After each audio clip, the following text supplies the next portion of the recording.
The draft 9 days away at the time of this recording, we do have to acknowledge where the Saints are picking.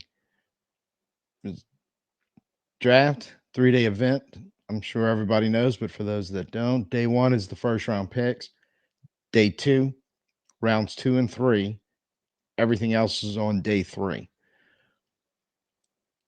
Just looking at the chart, the Saints have a lot going on in day 3. They have their first round pick, thankfully, this year, but only 1 second, no thirds.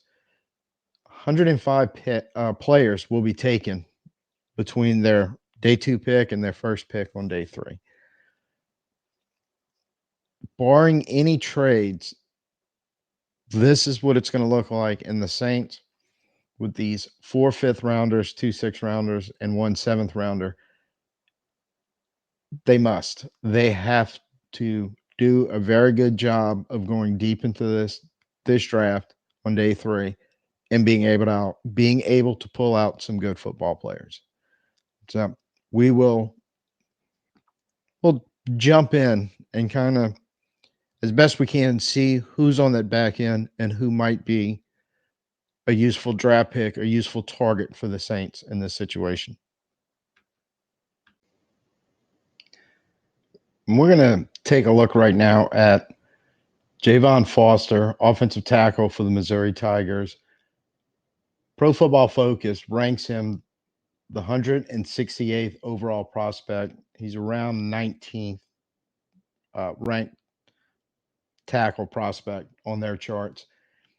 He's 6'6", 313 pounds. He's a 3-year starter for Missouri at left tackle. Over 900 snaps per year. So he's played an awful lot. He's been durable. He's been very healthy. And before we get started, I do want to give a shout out to this channel, Edgar Allen. He did a fantastic breakdown of Javon Foster video of his highlights at Missouri. Encourage anybody who wants to do a deeper dive into Javon Foster to go ahead and pull up Edgar Allen's video, and he can walk you through a lot of the high points that I'm about ready to hit. And I'm just going to kind of run it on your screen while I go through this. PFF basically gave him a very high zone scheme grade, and Missouri was a heavy outside zone scheme team. So again, fitting with what the Saints look like the offense is going to be changing to. He's kind of fits what they're looking for.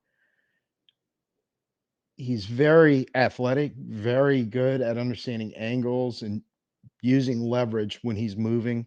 In fact, you can see right here he does a great job on an outside zone run where he grabs a hold of that edge defender and just rides him on out and opening up a hole for the running back.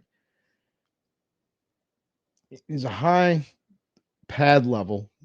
Edgar Allen mentions a little bit about this. PFF kind of goes into it if you're going to go online and read any of their draft analysis. And a narrow base, so that high pad level, narrow base leads to kind of a balance issue, and that affects his pass protection somewhat. And pass protection, what we're talking about is basically his pass pro protection. He can get a little pushed around. He can get moved around by edge defenders when it's just a straight protection. But one thing that PFF points out, and they actually have him graded highest in this category, is in play action protection out of the wide zone scheme. He's got a 100% perfect score in 2023. And remember, that's 900 total snaps of plays. And they had him at 110 plus plays where off of play action pass protection, he was perfect. He allowed 0 sacks, 0 hurries, and 0 pressures. And again, what we're thinking about the scheme that the Saints offense is likely moving to, mirroring what Frisco does. Frisco does an awful lot of pass protection out of the play action. which is a little different than what's considered pass pro when it's no play action, snap to the quarterback, and the offensive line is pass protection all the way. There's no fake run component to any of it to slow down defenders.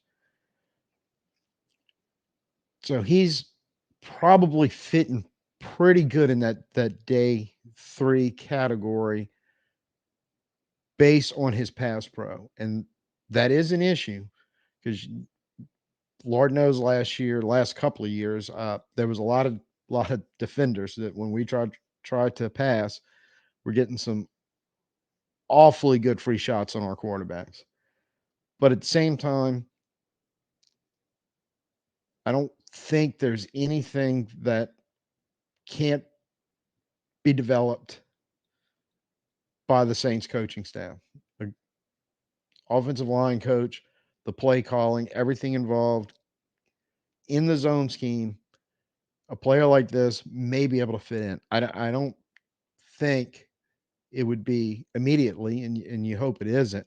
But if it is, then you're looking at you're looking at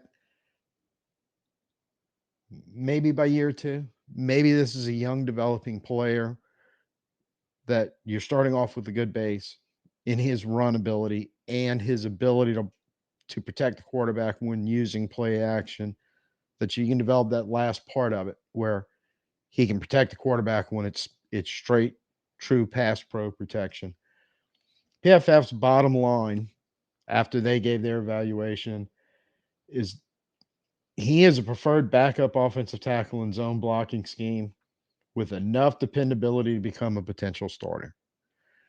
To me, that is the perfect scenario when you're looking at your first two picks being number 14 and number 45, and your next pick being down in 150, and you're picking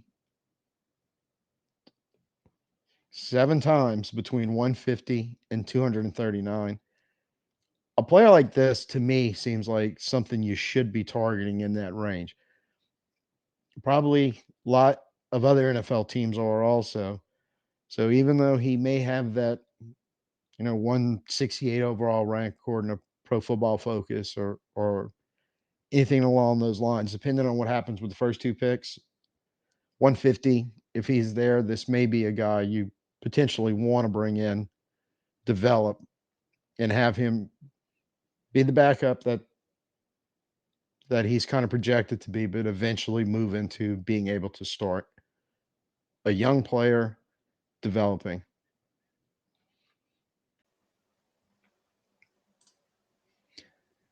So there you have it. Let me know what you think in the comments below. Like, share, subscribe, follow, hit the notification, because I will be periodically making these little videos on draft related players and situations that may develop until the actual draft starts.